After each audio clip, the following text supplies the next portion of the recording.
수요일 저녁 예배 하나님 앞에 드리겠습니다.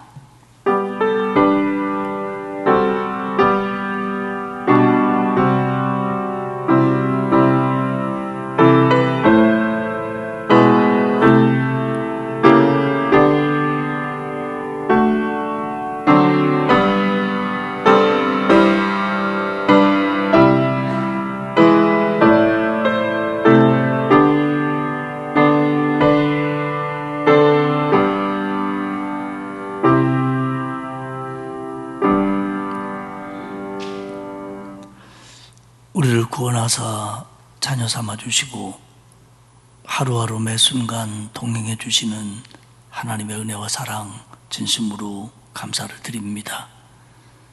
오늘도 수요일 저녁을 맞이해서 하루의 일과들을 마무리하며 하나님께 예배하게 하시니 고맙습니다.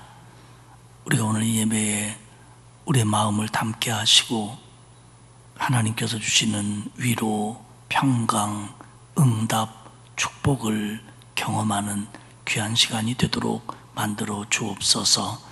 감사드리며 예수님의 이름으로 기원하옵나이다. 아멘. 379장 찬송하겠습니다. 이 찬송 부르고 장은혜 권사님 우리를 대표해서 기도하시겠습니다.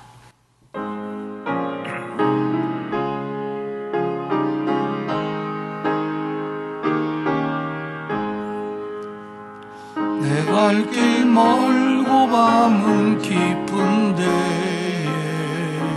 빛 되신 주, 저 본향 집을 향해 가는 길 비추소서. 내 가는 길 달지 못하나 한 걸음씩 늘 인도하소서. 이전에 방탕하게 지낼 때에 교만하여 맘대로 고집하던 이 죄인 사소서. 내 지은 죄 다 기억 마시고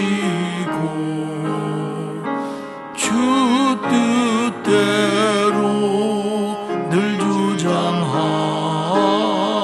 주장하소서. 이전에 나를 인도하신 주, 장래에도 내 앞에 험산 줄령 만날 때에 도우소서. 밤 지나고 저 밝은 아침에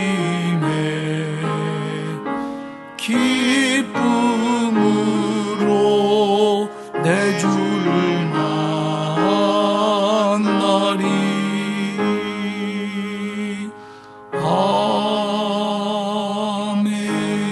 아멘. 하나님 아버지 감사드립니다. 지난 3일 동안도 주님의 은혜로 지켜주시고 예배의 자리로 인도해 주셔서 영광을 돌리게 하여 주시니 감사합니다. 우리가 누리는 모든 것이 주께서 허락하신 것임을 감사드리며 늘 기쁜 마음으로 하나님의 전에 오를 수 있는 믿음과 건강 주신 하나님, 이 시간 수요 예배를 드리며 주님을 향한 우리의 마음을 지켜주시니 감사드립니다. 여러 가지 걱정과 근심, 염려로 하나님의 말씀에 순종하지 못하고 내 생각, 내 마음대로 살아왔던 모든 것들을 주님께 고백하며 나아갑니다. 십자가에 흘리신 보혈의 피로 우리의 모든 죄를 용서하여 주시고 우리의 몸과 마음을 정결케 하사 주님이 기뻐하시는 믿음의 사람이 되게 하옵소서. 사랑이 많으신 주님, 우리와 함께하여 주시며 늘 주님만 바라보며 살기를 원하고 계시지만 그 은혜와 사랑을 자주 잊고 주님 뜻대로 살아가지 못하는 모습들을 용서하여 주옵소서. 아멘. 하나님을 사랑한다 하면서 하나님의 음성을 듣는 것을 너무 소홀히 하고 있습니다.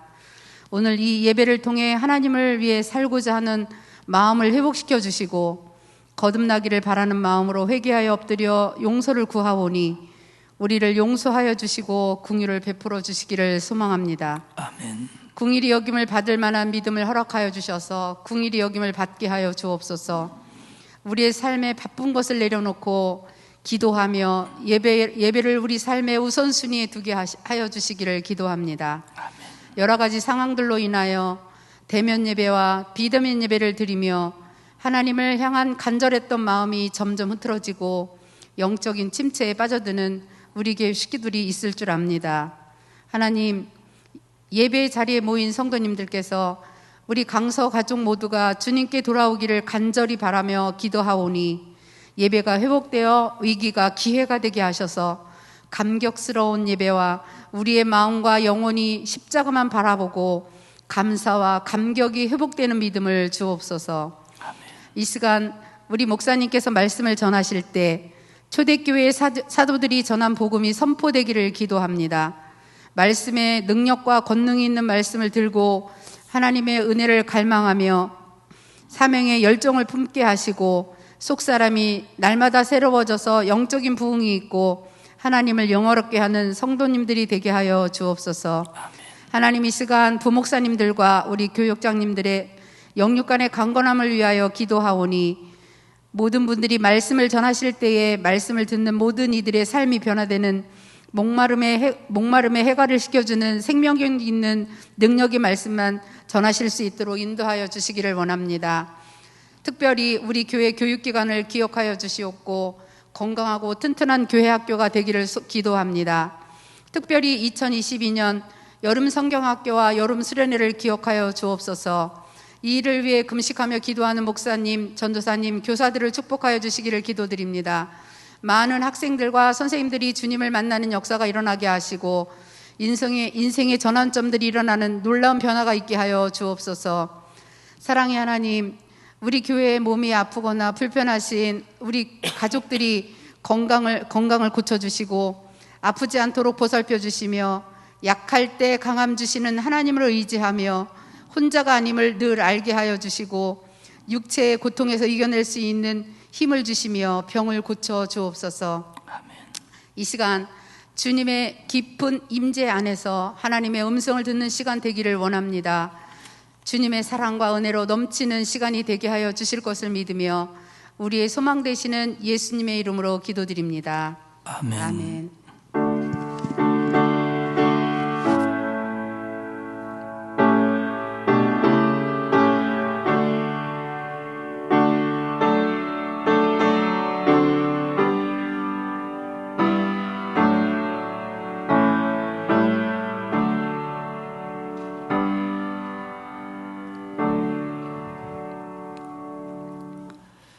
교사 기도회가 이번 주 토요일 저녁에 있습니다. 우리 선생님들 기억하시고 참여해 주시기 바라고요.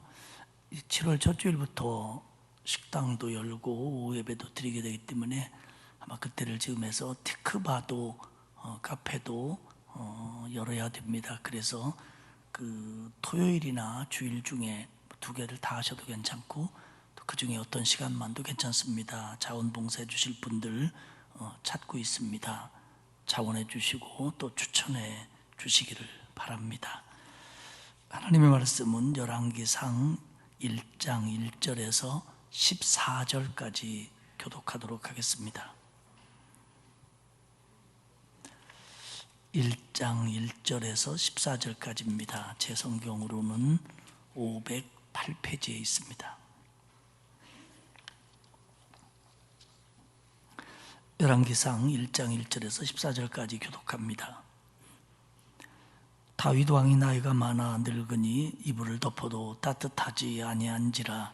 그의 시종들이 왕께 아뢰되 우리 주 왕을 위하여 젊은 처녀 하나를 구하여 그로 왕을 받들어 모시게 하고 왕의 품에 누워 우리 주 왕으로 따뜻하게 하시리다 하고 이스라엘 사방 영토 내에 아리따운 처녀를 구하던 중 수넴 여자 아비삭을 얻어 왕께 데려왔으니 이 처녀는 심히 아름다워 그가 왕을 받들어 시중 들었으나 왕이 잠자리는 같이 하지 아니하였더라. 그때에 학기세 아들 아도니아가 스스로 높여서 이르기를 내가 왕이 되리라 하고 자기를 위하여 병거와 기병과 호위병 50명을 준비하니 그는 압살롬 다음에 태어난 자요 용모가 심히 준수한 자라. 그의 아버지가 내가 어찌하여 그리하였느냐고 하는 말로 한 번도 그를 섭섭하게 한 일이 없었더라. 아도니아가 스루야의 아들 요압과 제사장 아비아달과 모이하니 그들이 따르고 도우나 제사장 사독과 여호야다의 아들 분나야와 선지자 나단과 시므이와 레이와 다윗의 용사들은 아도니아와 같이 하지 아니하였더라. 아도니아가 에누로겔 근방 소엘렛 바위 곁에 양과 소와 살찐 송아지를 잡고 왕자 곧 자기의 모든 동생과 왕의 신하된 유다의 모든 사람을 다 청하였으나 선지자 나단과 분하야와 용사들과 자기 동생 솔로몬은 청하지 아니하였더라. 나단이 솔로몬의 어머니 밧세바에게 말하 이르되 학기세 아들 아도니아가 왕이 되었음을 듣지 못하였나이까 우리 주 다윗은 알지 못하시나이다. 이제 내게 당신의 생명과 당신의 아들 솔로몬의 생명을 구할 계책을 말하도록 허락하소서. 당신은 다윗 왕 앞에 들어가서 아뢰기를 내 주 왕이여 전에 왕이 여종에게 맹세하여 이르시기를 내 아들 솔로몬이 반드시 나를 이어 왕이 되어 내 왕위에 앉으리라 하지 아니하셨나이까. 그런데 아도니아가 무슨 이유로 왕이 되었나이까 하소서. 당신이 거기서 왕과 말씀하실 때에 나도 뒤이어 들어가서 당신의 말씀을 확증하리이다. 아멘. 이제 오늘부터 수요일 저녁에 열왕기서를 함께 보면서 은혜를 나누려고 합니다. 열왕기상, 열왕기하, 그렇죠. 이 열왕기서의 히브리어의 원 제목은 왕들이라는 성경이었고요. 영어 성경은 보통 The Kings 혹은 The Book of Kings, 그러니까 왕들에 관한 책, 뭐 이렇게 번역이 될 수 있습니다. 우리가 알고 있는 대로 열왕기상하는 이스라엘의 유다의 왕들에 관한 얘기입니다. 정확하게 얘기하면 다윗 왕의 마지막 부분과 그리고 솔로몬이 왕이 된 때부터, 솔로몬이 왕이 된 연대를 주전 971년 정도로 봅니다. 그때부터 여호야긴이라고 하는 유대의 마지막에서 두 번째 왕이 바벨론에 끌려갔다가 37년 동안 바벨론에서 감옥에 갇혀 있습니다. 그리고 나서는 그가 갇힌 지 38년 만에 그 사이에 이제 남왕국 유다는 망하지요. 그리고 바벨론에서 여호야긴 왕을 풀어줍니다. 그때를 주전 560년으로 봅니다. 이동안 그러니까 솔로몬이 왕위에 지기 위해서 바벨론에 의해서 마지막에서 두 번째 왕이 잡혀가고 그리고 유다는 망하고 전체가 바벨론으로 끌려가고 그리고 그 후에 잡혀갔던 왕이 풀려나는 때까지를 기록하고 있는 것이 열왕기상, 열왕기하입니다. 약 400년간의 이스라엘의 왕정 국가의 시대를 기록하고 있는 게 열왕기상하입니다. 열왕기상하는 그렇기 때문에 역사서입니다. 다윗 왕의 죽음에서부터 이 여호야긴 그리고 그 다음에 마지막 왕인 시드기야 왕, 바벨론에 의해서 망할 때 왕이죠. 시드기야 왕까지의 역사를 기록하고 있는 게 열왕기상하입니다. 그런데 이 열왕기상하는 역사적인 것보다 더 중요하게 관심을 갖고 있는 게 교훈입니다. 교훈. 그래서 일부 성서학자들은 열왕기서를 뭐라고 얘기하냐면 설교된 역사다, 교훈화된 역사다 이렇게 말합니다. 그러니까 역사를 기록하는 것에 충실하면서 그 역사가 주고 있는 메시지를 강조하고 있는 것이 열왕기상하라는 겁니다. 그래서 이 왕정국가의 400년간의 역사를 광범위하게 다루지만 선택적으로 다룹니다. 다시 말해서 어떤 왕은 오래 통치했지만 짧게 기록하고요. 어떤 왕은 짧았지만 혹은 보통이었지만 길게 기록하고 하는 이런 선택적인 방법에 의해서 열왕기서를 기록을 합니다. 그러니까 누구는 간략하게 적고, 예를 들어서 솔로몬이라든지 왕뿐 아니라 엘리야, 엘리사, 그 다음에 또 뭐 히스기야, 요시야 왕, 이런 사람들의 얘기에 대해서는 굉장히 상세하게 다룹니다. 그러니까 열왕기서가 보고 있는 좋은 왕은 나라를 오래 다스리고 뭐 왕위에 오래 있고 이런 사람이 아니라 하나님 앞에 얼마나 신실한 사람이었는가를 열왕기서는 좋은 왕이라고 평가를 하고 그에게 많은 시간들을 할애한다고 하는 겁니다. 결국 열왕기사는 하나님의 백성인 그 하나님의 백성들을 하나님이 어떻게 대하시는가, 다룬다고 하는 표현은 좀 그렇고요, 어떻게 대하시는가에 관한 기록입니다. 그러니까 그 백성을 인도하기도 하고, 어떤 때는 벌을 내리기도 하고, 어떤 때는 용서하시기도 하고, 어떤 때는 그들을 축복하기도 하는 그 하나님이 하나님의 백성에 대해서 어떻게 하시는가, 그리고 하나님이 왜 그렇게 하셨는지에 대한 이유를 메시지로 설명하는데 이스라엘의 역사를 드러내고 있다는 겁니다. 열왕기서를 보면 앞으로도 그렇고 오늘도 그렇고 우리에게 생소한 풍습들이 나옵니다.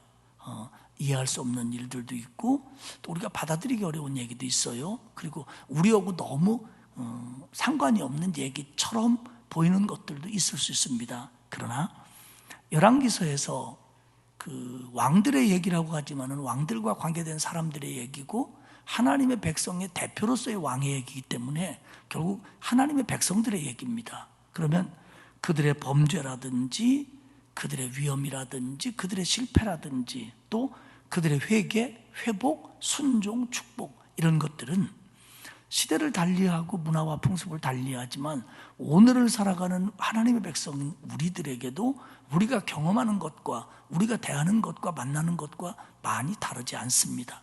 그렇기 때문에 열왕기서의 얘기들은 사극 같고 역사 같고 옛날 얘기 같고 우리와 이질적인 문화와 배경 속에서 이루어진 얘기지만, 그러나 그 속에서 흐르고 있는 메시지는 결국 오늘을 살아가는 저와 여러분에게 적절한 내용이라는 겁니다. 그래서 열왕기서가 오늘도 우리에게 그만한 가치를 갖고 있다고 하는 겁니다. 열왕기 상하를 누가 기록했느냐에 대해서는 정확하지 않습니다. 아마도 선지자 중에 한 사람이 기록했을 걸로 봐요. 근데 말씀드린 것처럼 솔로몬 왕 때부터 바벨론 포로에 잡혀가는 이 잡혀간 것까지 이 400년의 역사를 기록했기 때문에 아마 그 전반기 역사에 살고 있는, 예를 들면 뭐 솔로몬 시대의 사람이라든지 뭐 중간쯤 왕조의 사람이라든지 이런 사람들은 기록할 수 없었을 겁니다. 왜냐하면 그렇게 되면 후대의 얘기를 기록하지 못하니까요. 그래서 아마도 바벨론 포로에 잡혀가는 시대에 살아있었던 그 어떤 사람이 기록했을 겁니다. 그런데 이 사람이 지난 400년의 역사를 빈틈없이 이렇게 알 수는 없습니다.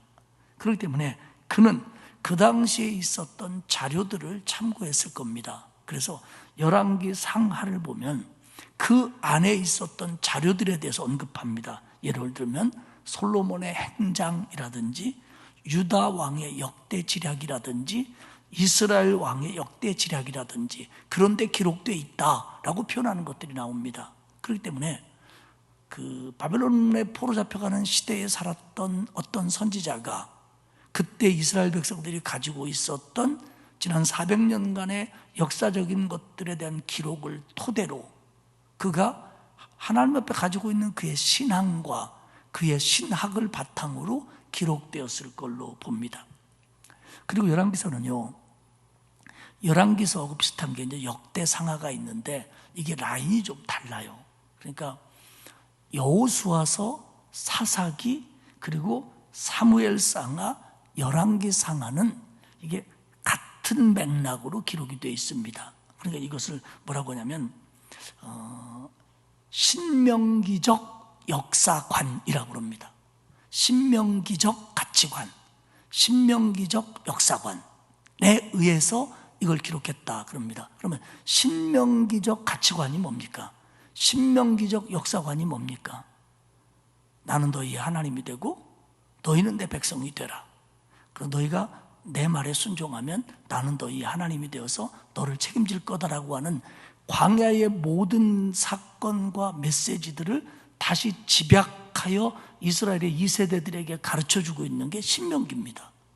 그리고 우리가 쉐마라고 하는 너희는 마음을 다하고 목숨을 다하고 뜻을 다해서 하나님을 사랑해라 라고 하는 이 하나님을 사랑하면 축복을 받고 하나님의 명령을 어기면 벌을 받는다, 망하게 된다라고 하는 이 신명기적 사고방식, 이 신명기적 가치관을 가진 사람이 여호수아서도 기록했고 사사기도 기록했고 그리고 사무엘서도 기록했고 열왕기서도 기록한 겁니다. 이게 한 사람이라는 게 아니라 같은 신앙과 같은 가치관을 전수받은 사람들에 의해서 기록되었다고 하는 겁니다. 그래서 이게 신명기적 사가들이 신명기적 가치관에 의해서 기록된 성경의 라인 속에 들어있는 게 열왕기서입니다.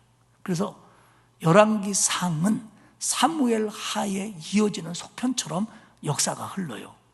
역대기하고는 조금 역사 맥락이 다릅니다. 그러니까 사무엘 하 다음으로 이어지는 얘기가 열왕기상에서 등장을 합니다.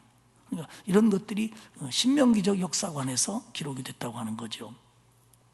우리가 열왕기상하를 보면서 여러 가지 왕들도 나오고 일들도 나오는데 우리가 4개 정도의 그 중요한 연대를 좀 머릿속에 늘 기억하고 설교를 드려야 됩니다. 첫째는 뭐냐면 주전 967년에 솔로몬에 의해서 예루살렘 성전이 시작됩니다. 건축이 이게 주전 967년입니다. 그랬지만 한 30여 년이 지나서 주전 931년에 북왕국 이스라엘과 남왕국 유다로 나뉩니다. 솔로몬 다음에 솔로몬의 신하였던 여로보암에 의해서 북왕국 이스라엘이 10지파를 가지고 독립을 합니다. 그리고 남왕국 유다는 솔로몬의 아들이었던 르호보암에 의해서 2지파가 남왕국을 세우지요. 이 남북왕국의 분열, 이게 주전 931년인데 이게 열왕기상하에서는 굉장히 중요한 사건입니다. 그리고 세 번째 사건은 주전 722년에 있었던 북왕국 이스라엘의 멸망입니다. 북왕국 이스라엘이 아수르에 의해서 멸망을 받습니다. 그리고 마지막 연대는 주전 587년 혹은 586년이라고 말하는 바벨론에 의한 남왕국 유다의 멸망과 예루살렘의 초토화입니다. 그러니까 성전을 건축하고 남북왕국이 분열되고 북왕국이 망하고 남왕국이 망하는 것, 이것이 열왕기서의 역사입니다. 그러면 이 얘기를 하면서 열왕기서는 우리에게 그들에게 뭘 가르쳐주고 싶었느냐 하는 겁니다. 지금 바벨론에 포로 잡혀가 있는 이스라엘 백성들에게 과연 무엇을 말해주고 싶어서 열왕기서를 기록했는가? 그리고 그 성경은 오늘 우리에게 무엇을 말해주고 있느냐 하는 것이 중요한 겁니다. 그 얘기는 뭐냐면 하나님만이 진정한 하나님이시라는 겁니다. 그동안 그들이 우상 숭배도 했고 별짓 다 했고 또 이스라엘이 우상을 숭배하는 나라들에게 지는 것처럼 보이기도 했지만 그러나 하나님만이 진정한 하나님이다 라는 걸 강조하고 있고요. 두 번째는 그 하나님은 오염되지 않은 참된 예배를 원하시는 하나님이라는 겁니다. 이스라엘 백성들이 하나님 앞에 결국 벌을 받고 북왕국이 망하고 남왕국이 망하는 데는 여러 가지 죄악들이 있었지만 그 중에 가장 큰 죄악이 결국 우상숭배입니다. 그렇기 때문에 하나님은 이렇게 너희들이 순수하지 않은 마음으로 이것도 섬기고 저것도 사랑하고 이런 것도 예배하는 예배를 원하지 않는다는 겁니다. 하나님은 진심으로 하나님께만 예배하려고 하는 그 예배를 원하시는 하나님이라는 겁니다. 그거는 열왕기서가 기록됐을 때의 사람들에게도 동일한 얘기고요. 오늘을 살아가는 우리에게도 한결같은 말씀입니다. 하나님은 오염되지 않은 진실된 예배를 원하시는 거예요. 세 번째는 하나님은 신실하시다는 거예요. 그래서 하나님은 그 약속을 지키셔요. 더 나아가 하나님은 오래 참으시는 하나님이라는 거예요. 하나님은 오래 참으사 하나님께 회개하는 자들을 그때그때마다 용서해 주셔요. 그러나 돌아오지 않는 자에게는 하나님은 징계하시는 하나님이라는 겁니다.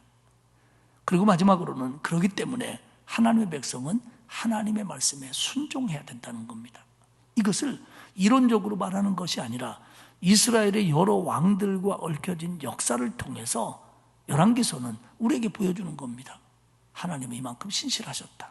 하나님은 살아계신 하나님이다. 하나님은 바른 예배를 원하신다. 하나님께 순종해야 된다. 하나님은 오래 참으신다.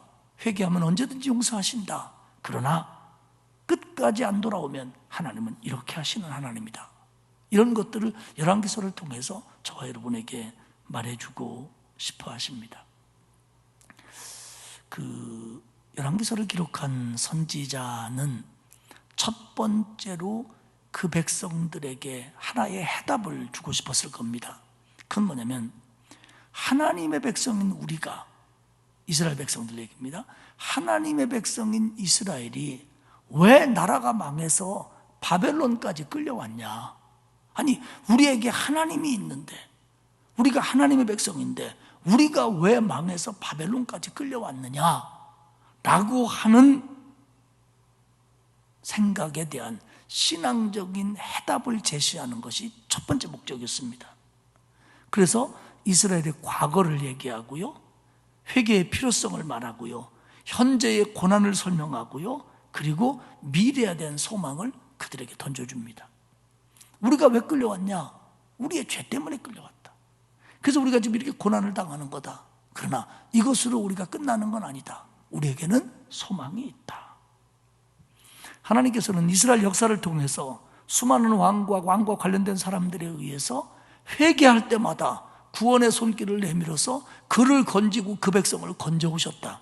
그러므로 우리가 지금 바벨론 포로를 당하고 있지만 우리가 회개하고 하나님께 돌아온다면 하나님은 우리나 언제나 다시 건져주실 것이다 라고 하는 해답을 바벨론에 있는 이스라엘 백성들에게 말해주고 싶었던 것이 오늘 열왕기서를 기록하고 있는 선지자의 영감이었다고 하는 겁니다. 결국 우리가 왜 끌려왔느냐? 죄 때문이다. 그러나 우리에게 소망은 있다. 여러분, 열왕기 상이 지나고 열왕기 하, 예전에는 이게 한 권으로 되어 있다고 그래요. 열왕기 하의 맨 마지막 얘기가 뭔지 압니까, 여러분? 바로 이스라엘이 망하기 직전에 바벨론으로 끌려갔던 여호야긴 왕이 37년 동안 바벨론 감옥에 있다가 풀려납니다. 아직 이스라엘이 회복되기 전이죠. 그리고는 그가 풀려나서 남은 여생을 평안하게 살았다라는 것으로 열왕기하가 마무리됩니다. 그들이 예루살렘으로 돌아오기 전 기록입니다. 그러니까 37년 동안 바벨론에 갇혀 있었던 이 여호야긴 왕이, 다시 말씀드리면 유대의 마지막에서 두 번째 왕입니다. 이 왕이 잡혀가고 다른 왕이 됐다가 그 왕이 망하지요 이제. 그런데 그가 풀려나고 그가 평안하게 여생을 보냈다라는 것으로 열왕기하를 마무리한다는 얘기는 뭐냐면, 우리의 죄 때문에 결국 이런 고난을 겪지만 하나님은 결국 우리를 용서하시고 우리에게 희망적인 미래를 주실 거다라는 예고가 사실은 열왕기하의 마지막입니다. 이스라엘 백성들이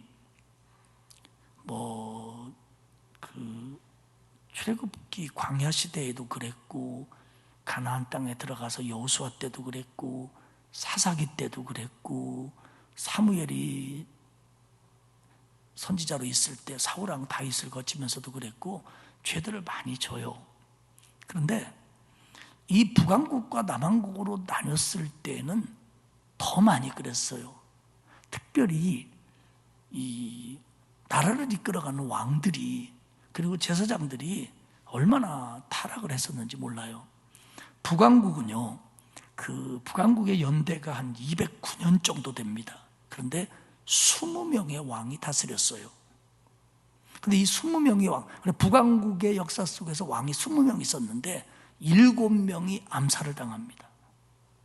그리고 왕조가 국의 왕조예요. 그러니까 내가 왕이 되고 우리 자손들이 왕이 되는 것을 왕조라고 그러는데 이게 9번 바뀌어요. 200년 동안. 20대 왕 중에서 9번 바뀌면 한 왕조가 왕이 2명 정도밖에 안 나왔다는 거예요. 내가 왕 되고 우리 아들이 왕 되면 다음에 반란이라서 또 바뀌고 또 바뀌고 또 바뀌고. 그리고 시므리 왕 같은 사람은 왕을 7일밖에 못했어요. 그리고 한 왕의 평균 통치 기간은 10년이에요. 서로 왕 해먹고 싶어갖고 죽이고 죽고 이런 짓들을 한 것이 북왕국 이스라엘입니다. 남왕국은요, 북왕국 209년보다 135년 정도 긴 345년 정도 왕국이 가는데 거기도 20명의 왕이 왕노릇을 했어요. 똑같습니다. 그런데 이건 한 왕조입니다. 알다시피 이게 바로 다윗의 왕조입니다. 다윗과 솔로몬을 제외하고 20명의 왕이 345년 동안 남왕국 유다를 다스렸는데 왕조가 하나입니다. 그리고 다윗과 솔로몬을 포함한 평균 다스린 기간은 19년 정도입니다. 안정적이었죠. 그러나 유다의 왕들도 하나님 앞에 바로 쓰지 못한 왕들이 더 많았습니다. 이게 열왕기서의 실상이에요. 그렇기 때문에 결국 열왕기서 기자는 하나님의 백성의 대표라고 하는 왕들이 하나님 앞에 이렇게 해왔다. 그런데 우리가 바벨론에 끌려왔다고 그래도 뭐라고 하나님을 원망하겠냐. 그리고 그 역사 속에서 보면 어떤 왕이 돌이킬 때, 어떤 왕이 선지자의 말을 듣고 회개할 때 하나님이 이렇게 지켜줬고 축복해줬지 않냐. 그러니 하나님이 우리에게 계신 이상 우리에게는 소망이 있다. 우리 하나님께로 돌아가자. 이게 결국 열왕기사가 그 역사를 선별적으로 이야기하며 하나님의 사람들에게 말해주고 싶어하는 메시지라는 겁니다. 이 정도가 서론이고요. 또 이제 열왕기서를 보면서 필요한 얘기들을 나누겠습니다만은 오늘은 열왕기상 1장을 좀 보겠는데요. 첫 번째는 나이가 많아 늙은 다윗 왕의 얘기가 맨 먼저 등장합니다. 다윗 왕은 열왕기에서는 1장, 2장에 잠깐 나왔다 사라져요. 그렇지만 다윗 얘기가 계속 전편을 통해서 흐릅니다. 다윗과 같지 않았다, 다윗 같았다, 뭐 이런 얘기들이. 다윗은요 나이가 많았습니다. 이 열왕기상의 기준으로 볼 때 이때 나이가 한 70대였을 걸로 봅니다. 그러면 이때 70대는 노인 중에 상노인입니다. 그리고 다윗은 점점 쇠약해져만 가고 있었습니다. 그래서 열왕기상 1장 1절에 보면 다윗 왕이 나이 많아 늙으니 이불을 덮어도 따뜻하지 아니한지라. 다윗은 대단한 사람입니다. 그는 하나님 앞에 기름 부음을 받았을 때 젊고 총기 있고 아름다웠습니다. 그리고 골리앗을 물리칠 때 대단히 용기 있었던 사람입니다. 사울에게 쫓기어 광야를 걸 때도 그는 패기 있던 사람입니다. 그런데 이제 그는 모든 게 다 잃었습니다. 나이를 먹는다고 하는 거, 늙어간다고 하는 것은 정도 차이는 있지만 이런 겁니다. 다윗의 아름다움도, 그 젊음도, 그 총기도, 그 패기도, 그 열정도 다윗은 다 잃어버렸고 이제는 자기 몸 하나 따뜻하게 할 수 없을 정도로 쇠약해졌다는 겁니다. 이게 다윗의 모습이고 이게 우리가 걸어가는 길입니다. 누구도 부정할 수 없는 길이고 누구도 거부할 수 없는 길이고 그리고 그것 때문에 한탄하거나 가슴 아파할 이유도 없습니다. 왜냐? 이건 다 그렇게 가는 길입니다. 부정한다고 되는 것도 아니고요. 아니라고 우겨도 되는 것도 아닙니다. 저도 제 나이에 비해서 이렇게 옷 같은 걸 좀 젊게 입고 싶어하는 사람이에요. 제가 좀 젊잖아요. 아무래도 교회 올 때는 양복을 입습니다만은 보통 월요일 같은 때 외출하거나 그러면 청바지에 운동화 신고 다니는데 제가 봐도 나이에 비해서 너무 젊게 하는 사람을 보면 안 어울려요. 우리 형이 있습니다. 목사님입니다. 지난번에 만났는데 청바지에 구멍난 걸 입고 왔더라고요. 예. 그래서 제가 그랬어요. 형 요즘 생활이 어려워? 그랬더니 왜 그러냐. 그래서 아니 왜 옷을 찢어진 걸 입고 다녀? 그랬더니 뭐 이러더라고요.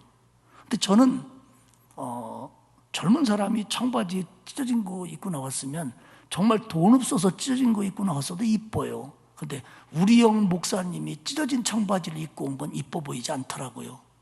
마치 나이 들어가는 걸 겁나게 거부하고 싶어하는 몸부림처럼 보였어요. 우리 장로님들 찢어진 걸 입지 마세요. 예? 저 청바지 즐겨 입습니다. 그리고 운동하시는 거 좋아하고요. 그런데 정도 문제입니다. 정도 문제. 또 우리 여자분들도 나이 들어가면서 젊게 하는 게 좋지요. 저는 염색 안 하지만 여러분들 염색하는 거 좋게 보여요. 예. 이쁘잖아요. 더 눈썹도 좀 이렇게 문신도 하고 그럼 괜찮아요. 예. 돈 있으면 이렇게 하고 하세요. 예. 괜찮은데 이게 뭐 그냥 조금 예뻐지고 싶고 혹은 좀 이게 이 모양이 좀 안 좋은 것 같으니까 이렇게 커버하기 위한 것 정도라면 모르지만 막 안 늙으려고 몸부림치는 것처럼 보이면 추합니다, 여러분. 자연스럽게 늙어가면서 거기서 조금 젊고 생기 있게 사는 게 맞는 거지. 그냥 막 다 할아버지라고 그러는데 막 내가 무슨 할아버지야? 이거 아닙니다, 여러분. 다윗 같은 사람도 영적으로 보나 육적으로 보나 정말 대단했던 다윗 같은 사람도 세월이 흐르니까 이제는 세월 앞에 장사가 없는 거예요. 자기 몸 하나 따뜻하게 할 정도의 기력도 다윗은 이제 없어요. 다윗이 얼마나 젊었을 때 감격스러운 순간들을 경험했습니까? 그는 베들레헴의 초라한 목동이었을 때 하나님이 그를 왕으로 세운다고 하는 소식을 들은 사람이에요. 그리고 그가 헤브론에서 유다를 다스리다가 전 이스라엘 12지파를 다스리는 왕이 되었을 때 그가 얼마나 감격스럽게 이스라엘의 두 번째 왕이 됩니까? 그리고 모두가 덜덜 떠는 하나님과 하나님의 군대를 모욕하는 골리앗을 쓰러뜨렸을 때의 그 승리감, 다윗은 이 참 놀라운 일들을 경험했던 사람이에요. 어디 그뿐이에요? 그는 수치와 치욕의 순간들도 많았습니다. 그가 우리아의 아내와 밧세바와 범죄했을 때 아들 압살롬이 반란을 일으켜서 맨발로 눈물을 흘리면서 도성을 떠나야만 했을 때 다윗은 많이 가슴 아팠습니다. 그런데 이제 이 모든 것들을 다 뒤로 하고 하나님께로 돌아가야 될 시간이 다윗에게 다가오는 겁니다. 신하들은 말했습니다. 우리 젊은 처녀 하나를 왕을 모시고 왕의 품에 누워 왕을 따뜻하게 해드리도록 하자. 그래가지고 충성심으로 수넴 여인 아비삭이라고 하는 여자를 다윗 왕을 섬기는 여자로 택합니다. 물론 우리의 정서하고는 맞지 않죠. 지금으로 보면 아마 시녀 역할도 하고 후궁 역할도 하고 뭐 간병인 역할도 하는 걸 겁니다. 그런데 오늘 성경에 보면 분명히 4절에 그 처녀가 아름다웠는데 다윗이 그 아비삭과 잠자리를 같이 하지 않았다 이렇게 기록합니다. 이것은 다윗 왕이 그만큼 순수했다는 얘기가 아니라 그만큼 늙었다는 얘기를 기록하는 겁니다. 다윗이 이렇게 늙었습니다. 다윗이 이렇게 늙었다고 하는 얘기는 이게 지금 그 이스라엘에 정치적인 공백이 오고 있다라는 의미이기도 합니다. 그래서 이때 한 사람이 등장하는데 그가 바로 아도니아라고 하는 다윗의 아들입니다. 왕이 되고 싶었던 남자입니다. 북왕국 역사와 남왕국 역사를 이제 앞으로 쭉 살펴보면 왕이 되고 싶어하는 사람들이 많이 등장해요. 그런데 이게 정치가 안정되고 왕권이 강화됐을 때보다는 그렇지 못할 때 이런 사람들이 빈번하게 등장합니다. 어디 이스라엘 뿐입니까? 다른 나라 역사도 마찬가지죠. 그러니까 다윗 왕이 늙었다라고 하는 것은 정치적으로 어떤 빈틈이 생겼다는 겁니다. 이때 아도니아, 그는 다윗의 후처였던 핫깃의 아들입니다. 다윗의 넷째 아들이에요. 첫째 아들이 암몬이었는데 셋째 아들 압살롬이 반란을 일으키면서 먼저 암몬을 죽였습니다. 첫째가 죽었어요. 둘째는 길르압인데 그 뒤로 얘기가 안 나오는 걸로 볼 때 성서학자들은 질병이나 사고로 일찍 죽었을 걸로 봅니다. 압살롬은 반란을 일으켰다가 결국 하나님 앞에 심판을 받아 죽었습니다. 이제는 넷째 아들인 아도니아가 제일 살아있는 사람 중에 큰형입니다. 그가 바로 아도니아인데 6절에 보면 그는 용모가 심히 준수한 자다 이렇게 얘기합니다. 성경학자들은 이때 아도니아의 나이가 30대 중반이었을 걸로 봅니다. 용모가 심히 준수했다는 것은 잘생겼다는 얘기뿐만 아니라 대중적인 인기가 있었다는 표현입니다. 그러니까 이제 다윗의 아들 중에 제일 형이니까 저 사람이 왕이 되지 않을까라고 하는 것과 그에 따른 대중적인 인기가 아도니아에게 있었다고 하는 겁니다. 그런데 이 아도니아는 다윗이 굉장히 사랑했어요. 사실 6절에 보면 그의 아버지가 네가 어찌하여 그렇게 했느냐라고 하는 말로 한 번도 그를 섭섭하게 한 일이 없을 정도였다는 겁니다. 그러니까 아도니아를 꾸중한 적이 한 번도 없다는 겁니다. 그만큼 다윗이 사랑했던 아들이 아도니아입니다. 아마도 다윗은 압살롬에 의해서 셋째에 의해서 큰아들이 죽고 셋째가 반란을 일으킨 후에 결국 죽고 이런 걸 겪으면서 자기 자식들에 대한 애정이 다윗은 컸을 겁니다. 그래서 아도니아가 잘했든 못했든 간에 그에게 싫은 소리 한 번 안 했다는 겁니다. 그런데 5절에 보면 이 아도니아가 스스로 높여 이르기를 내가 왕이 되리라 하였다는 겁니다. 적어도 이스라엘의 왕은, 다음 왕은 아버지 왕이 결정하는 것이고 내용은 하나님이 택하는 겁니다. 그런데 하나님이 택하는 건데 아도니아가 자기 스스로 자기를 높여 나는 왕이 될 사람이야. 봐라, 내가 제일 큰 형이지. 사람들에게 이렇게 인기가 있지. 그러니까 나 말고 왕이 될 사람이 어디 있어? 내가 왕이 되는 게 당연하지. 이렇게 생각을 했다는 겁니다. 근데 결국 이 얘기는 뭐냐면 하나님의 뜻에서 멀어지고 있다는 거예요. 사랑하는 여러분, 내가 당연하게 여기는 것도 당연한 건 없습니다. 내가 이렇게 젊으면 건강한 게 당연하지 뭐. 아니요, 당연하지 않습니다. 내가 이만큼 노력했으면 인정받는 게 당연하지 뭐. 당연하지 않습니다. 내 자식들은 이렇게 사랑하고 기도했으니까 빤듯하게 자라나는 게 당연하지 뭐. 당연하지 않습니다. 그렇게 되는 건 하나님의 은혜일 뿐입니다. 세상에 당연한 건 없습니다. 우리가 코로나를 겪으면서 경험했잖아요. 당연하게 여겼던 것들이 당연하지 않잖아요. 일상적인 것인 줄 알았더니 일상이 아니잖아요. 그러니까 여러분, 우리 하나님의 백성들은요, 이 정도는 나한테 당연한 거지 뭐. 이 정도는 내가 당연히 누릴 것이고 내게 있어야 되는 것이고 내가 가질 수 있는 것이고 이런 것은 사람과 하나님 앞에 내가 이 정도는 받아야지 라고 생각하는 것은 잘못된 겁니다. 아주 작은 것 하나, 우리가 그걸 위해서 얼마를 노력했든지 간에 아주 작은 것 하나 하나님이 주신 은혜일 뿐입니다. 이게 이스라엘 역사 속에서 나타나는 거예요. 아도니아는 당연하다고 생각했어요. 자기가 큰아들이고 남아있는 자 중에서 인기도 있고 따르는 사람도 있으니까 내가 왕이 되는 게 당연하다. 그래서 준비를 합니다. 병거를 갖추고요, 기병을 두고요, 호위병을 50명이나 뒀어요. 병거, 말, 군사, 이건 뭐냐면 왕권의 상징입니다.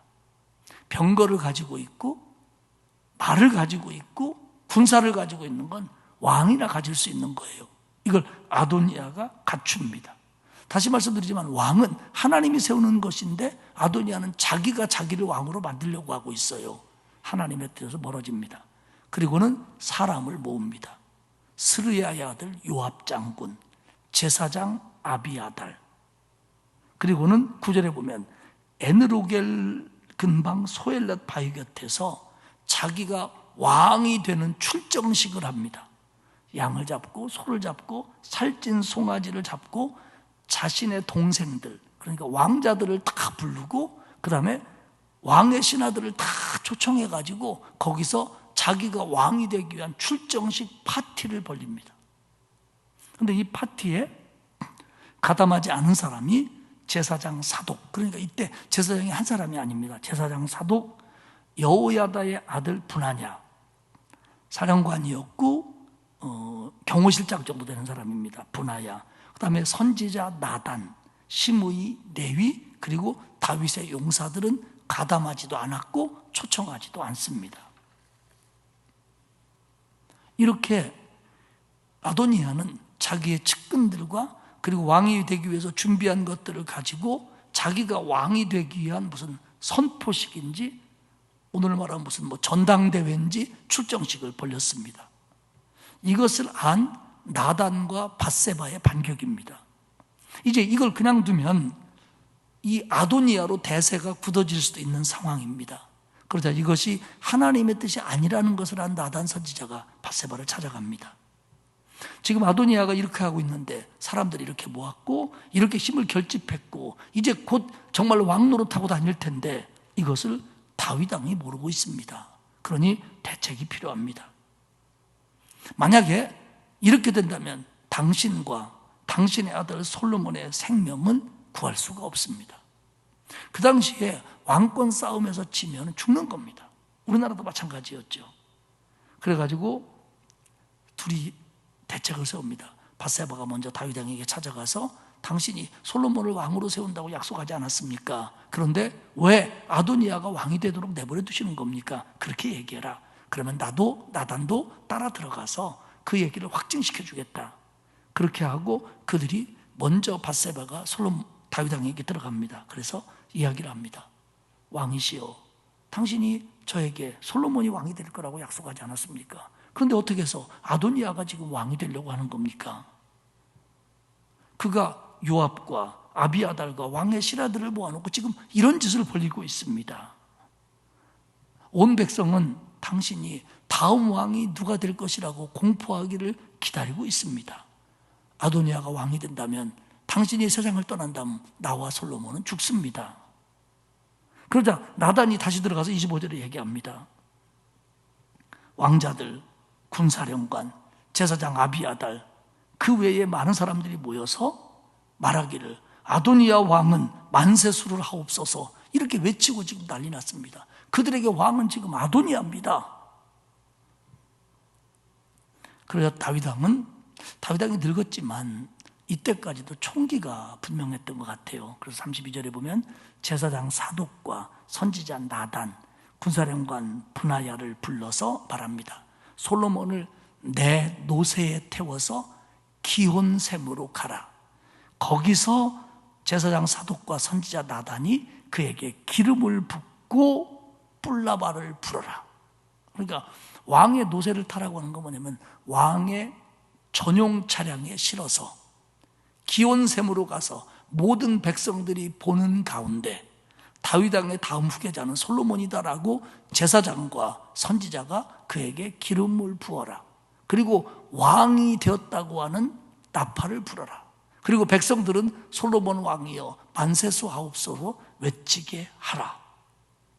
그러니까 아도니아와 측근들이 야외에 나가서 그 파티를 하고 있는 동안 얼마나 길었는지는 모르지만 그 안에 이런 일들이 벌어지면서 솔로몬에게 기름을 붓는 겁니다. 그래서 39절에 보니까 모든 백성들이 그렇구나, 이제 솔로몬이 왕이 되는구나 그러면서 만세수하면서 기뻐합니다. 들판에 나가 있던 아도니아와 측근들은 그때서야 그 소식을 들었어요. 달려와서 하는 말이 왕이 솔로몬을 왕으로 삼으셨나이다. 그러니까 이 파티는 완전히 찬물 끼얹은 것처럼 조용해지고 많은 사람들이 혼비백산해서 마치 그 자리에 초청받지 않은 것처럼 다 도망쳐 버렸습니다. 아도니아의 측근들도 다 흩어진 거예요. 그리고 아도니아도 사태 파악을 하니까 이거 솔로몬이 왕이 됐다는데 큰일 난 겁니다. 그래서 얼른 성전 제단에 뿔을 잡고 거기가 있습니다. 이게 뭐냐면 그 부지 중에 사람을 죽였을 때 이 구약의 법은 어떤 사람이 우리의 가족이나 누구를 죽이면 내가 그 사람을 죽여도 무죄거든요. 근데 이게 고의가 아니고 모르고 했는데 아직 시시비비가 가려지 않은 상태라면 해코지함을 받을 수 있으니까 자기가 사람을 죽였지만 이건 고의가 아니었다 그러면 얼른 도망가서 도피처로 제단 뿔을 잡는 겁니다. 그러면 그 사람을 해하지 못하고 변호하고 상황을 들을 수 있는 시간을 버는 겁니다. 그러니까 이 아도니아도 거기가 있으면 솔로몬이 나를 죽이지 않겠지 그러면서 가가지고 그 제단에 피를 묻히는 제단 뿔을 붙잡고 서 있는 겁니다. 그러면서 하는 말이 솔로몬이 나를 죽이지 않겠다고 약속해주면 내가 가겠다 이렇게 얘기하는 겁니다. 그래서 솔로몬이 얘기하는 겁니다. 알았으니까 내 집으로 가라라고 전해라. 이건 뭐냐면 알았으니까 이제 더 이상 왕권에서 손을 떼라. 결국 아도니아는 집으로 돌아갑니다. 결국 이 솔로몬이 왕이 되는 이 아도니아와의 문제, 그리고 다윗이 인생을 살아가면서 몇 번의 위기를 만나는데 그게 이제 사울왕에 의해서 죽일 뻔 당하는 일, 그 다음에 밧세바와의 범죄로 인해서 하나님 앞에 책망을 받은 일, 이게 다윗의 위기들이거든요. 그리고 또 압살롬의 반란, 그리고 다윗은 다윗의 모든 위기가 끝날 줄 알았는데 마지막 이 아도니아의 음모, 이것도 다윗 왕이 왕으로서 당하는 마지막 어려움이었습니다. 근데 이런 것들을 그 선지자와 하나님이 주시는 은혜와 선지자들의 지혜로 잘 처리를 해요. 그래서 다윗이 결국 이것까지 이겨냈고 사실은 명예롭게 세상을 떠나는데, 결국 아도니아를 보면 아도니아는 자기 능력이나 자기 수수나 자기 사람을 가지고 자기가 왕이 되려고 했습니다. 보통 우리가 세상을 살아가면서 우리가 하나님을 믿는다고 하지만 우리가 그래도 나름대로 믿고 있는 게 뭐냐면 내 능력, 내 인맥, 그리고 내가 가지고 있는 지혜, 그리고 내가 살아온 방법들, 이런 것들을 우리는 제법 신뢰합니다. 그렇게 해서 내가 성공했고, 그렇게 해서 내가 도움받았고, 그렇게 해서 여기까지 왔고, 이런 것들을 우리는 나름대로 가지고 있기도 하고 신뢰하기도 해요. 물론 그게 다 잘못됐다는 게 아니라 결국 그런 것들은 그게 내 능력이든 내 사람이든 내 연줄이든 이 모든 것들은 사실 하나님이 주신 건데, 하나님이 내게 주신 건데, 내가 능력이 있어서 그 일을 감당했어도 그건 하나님이 내게 준 은혜인데, 내게 그런 사람들이 있어서 그런 사람의 도움을 받은 것도, 그런 사람을 내 곁에 둔 것은 하나님의 은혜인데 이게 내가 한 건 줄 알고 있다는 거예요. 그래서 내 능력으로, 내 주변의 사람으로, 내 방법으로 내가 왕이 되고 싶어 했던 거예요. 유명했던 한국 영화를 가져오자면 돌아다니면서 그랬을지도 모르죠. 내가 왕이 될 쌍이더냐 뭐 이러면서 다녔는지도 모르죠. 모르시는 분은 할 수 없고요. 근데 결국 아도니아는 남들이 볼 때는 능력이 있는 것 같고 자기 깐에는 왕으로서 적임자라고 여겼을지 모르지만 하나님이 허락하지 않으니까 그는 실패합니다. 결국 이스라엘의 많은 왕들이, 유다의 왕들이 하나님의 뜻을 따르지 않았던 왕들은 직간에 자기 힘으로 나라를 지킬 수 있을 것 같았고 왕권을 지킬 거라고 생각했던 사람들이에요. 그랬던 북왕국 이스라엘의 왕들은 2대를 넘기지 못하고 대부분 왕조들이 망합니다. 암살당하고 병으로 죽고 쫓겨나고 이런 과정을 반복하면서 그 나라가 꼴이 어떻겠어요? 결국 나라가 아수르에 의해서 망하잖아요. 왕이 되고 싶은 사람은 많았지만 정말 하나님의 은혜를 구하는 사람들은 많지 않았던 것이 북왕국 이스라엘의 역사입니다. 오늘 이 북왕국 남왕국이 시작하기 전 다윗에서 솔로몬으로 넘어가는 관계에서 아도니아도 그런 모습을 보였고 후대의 많은 사람들이 아도니아의 전철을 밟고 있다는 겁니다. 근데 솔로몬은요, 지혜로운 사람입니다. 나중에 보면 하나님 지혜를 주시죠. 그러나 적어도 여기까지 쓸 수 없습니다. 솔로몬은 자기가 엄마 바람은 좀 있었지만 스스로 왕이 되려고 하지 않습니다. 마치 다윗이 베들레헴 목동으로 순수하게 하나님 앞에 택함을 받았던 것처럼 적어도 솔로몬은 여기까지 하나님의 은혜로 왕으로 선택이 됩니다. 솔로몬이 왕이 되기 위해서 아도니아와 대결을 벌였다든지 그런 거 없습니다. 왕이 됩니다. 물론 솔로몬이 나이 들어가면서 문제가 발생하지요. 그것은 이제 뒤에 나오는 얘기지만 적어도 여기까지는 아닙니다. 솔로몬이 왕이 되는 건 순전히 하나님의 은혜입니다. 우리는요, 적어도 어린 시절 젊은 날에는 이런 것들을 잘 몰랐다고 할지라도 이제는 결혼을 하고 아이를 기르고 그리고 가장이 되고 어머니가 되고 할머니 할아버지가 되어가면서 인생에 대한 어떤 나름대로의 가치관이 서야 됩니다.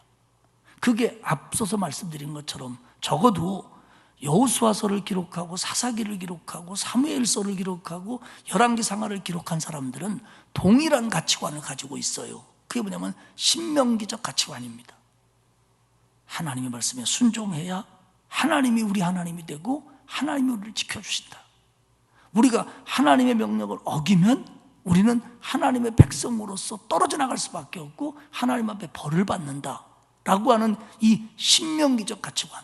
그래서 정말 마음을 다하고 뜻을 다하고 성품을 다해서 진짜로 하나님을 사랑해야 되고 진심으로 하나님께 예배드려야 된다고 하는 이런 신명기적 사고방식, 그 가치관이 신앙적인 가치관이라는 거예요. 그런데 우리는 나이를 들어가면서도 마치 그것보다 아도니아처럼 내 능력이나 내 방법이나 그 어떤 것들이 더 하나님의 말씀에 순종하는 것보다 나를 더 유익하게 만들고 내게 뭔가를 줄 것 같고 나를 행복으로 인도할 것 같은 착각을 하는 제2의 제3의 아도니아가 될 때가 있다는 거예요. 물론 정도 차이는 있지만요. 말씀을 마치겠습니다. 저도 마찬가지고 여러분도 마찬가지입니다. 우리는 하나님의 말씀을 읽으면서 설교를 들으면서 때로는 들었던 설교를 또 들으면서 우리가 다짐해야 될 게 뭡니까? 바로 성경적인 가치관을 갖는 거예요. 신앙의 바른 신앙을 가졌던 사람의 모습을 담는 거예요. 그리고 신앙적으로 실패했던 사람의 모습을 거부하는 거예요. 이게 결국 뭐냐? 우리 신앙이 다듬어져 가는 거예요. 이게 결국 살아있는 신앙이 되는 겁니다. 그럴 때 하나님은 우리 하나님이 되시고 하나님은 우리를 끝까지 책임져 주시는 그 신실함을 내게서 변치 않으시는 하나님이라는 겁니다. 사랑하는 여러분, 하나님은 신실한 하나님이에요. 우리가 죄를 지어도 하나님 앞에 진심으로 회개하면 하나님은 언제나 손을 내밀어서 우리를 다시 일으켜 주시는 하나님입니다. 그래서 사실 이 왕들이 이렇게 잘못하면서도 그 나라가 거기까지 가는 거예요.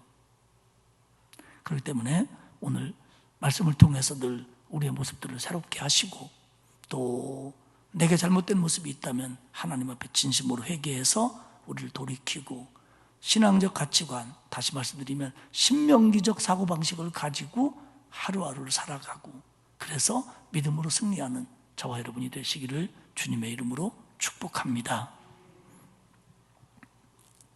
하나님 고맙습니다. 열왕기서의 왕들의 이야기를 저희들이 다시 한번 마음에 새기면서 하나님의 백성으로 어떻게 살아야 되는지를 깨닫게 해주시니 고맙습니다. 우리에게 말씀해 주시고 우리를 깨닫게 하시고 우리를 알게 하셔서 고칠 것을 고치고 회개할 바를 회개하며 하나님 보시기에 하나님이 기뻐하시는 신앙의 길을 걸어가게 하시옵소서. 그래서 실패와 좌절을 반복하는 역사가 아니라 정말 하나님이 복 주시는 길을 걸어가는 우리 모두가 될 수 있도록 하나님 도와주옵소서. 우리 온 성도들에게 바른 신앙을 주시고 그 신앙 안에서 하나님께 순종하며 하나님의 사람들의 길을 배워가는 복된 믿음 되게 하시옵소서. 감사드리며 예수님의 이름으로 기도합니다. 아멘. 405장 찬송하겠습니다.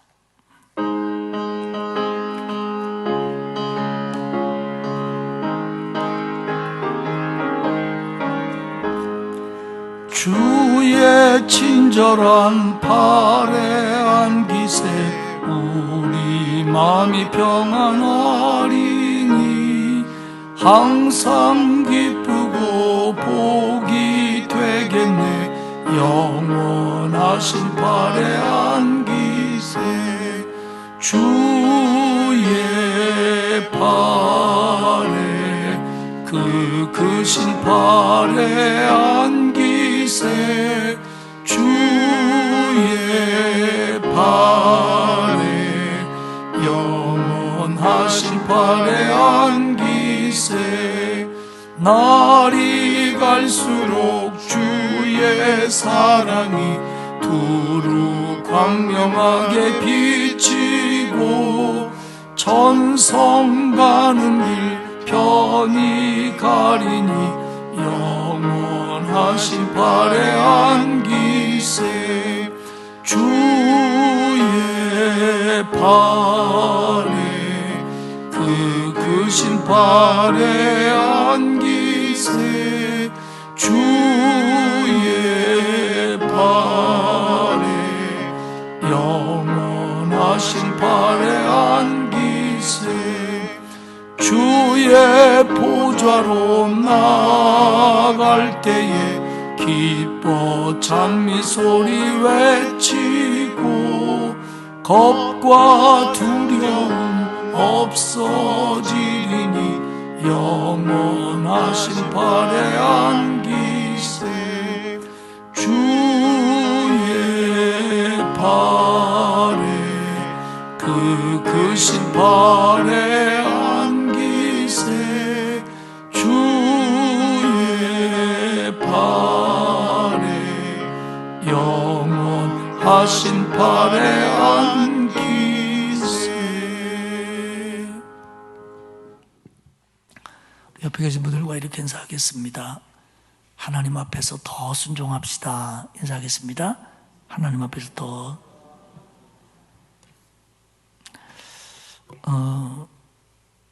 어쨌든 우리가 하나님이 기뻐하시는 것은 하나님 앞에 드려지는 바른 예배인데 그 바른 예배는 우리가 지금 이렇게 드리는 예배에 진지함과 영과 진리를 플러스한 우리의 삶의 방법입니다. 그러니까 우리가 살아가는 방법이 하나님의 뜻대로 되는 삶을 살고 그런 모습으로 하나님께 나와서 진심으로 예배할 때가 이게 진짜 하나님 기뻐하신 예배죠.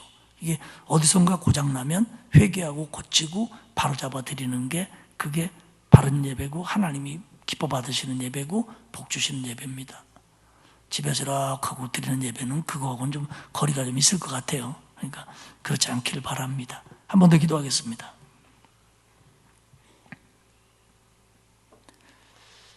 하나님 감사합니다.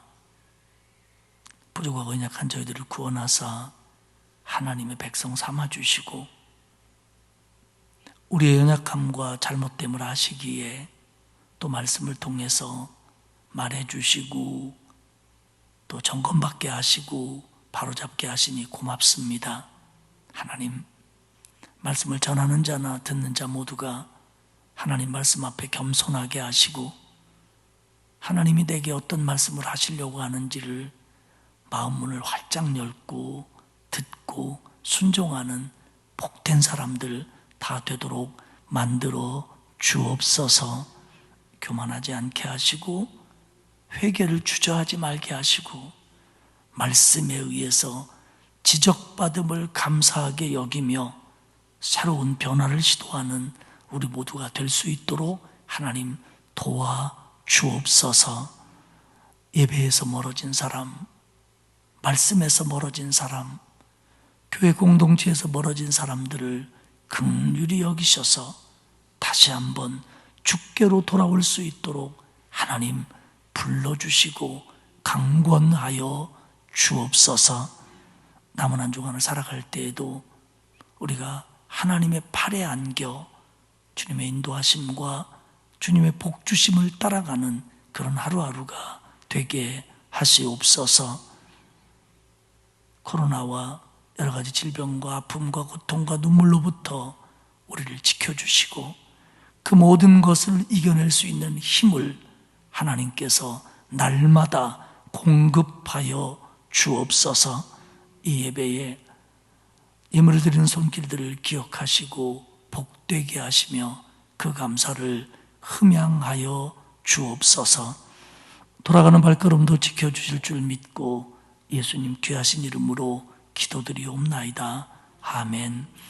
하늘에 계신 우리 아버지, 아버지의 이름을 거룩하게 하시며 아버지의 나라가 오게 하시며 아버지의 뜻이 하늘에서와 같이 땅에서도 이루어지게 하소서. 오늘 우리에게 일용할 양식을 주시고 우리가 우리에게 잘못한 사람을 용서하여 준 것 같이 우리 죄를 용서하여 주시고 우리를 시험에 빠지지 않게 하시고 악에서 구하소서. 나라와 권능과 영광이 영원히 아버지의 것입니다. 아멘.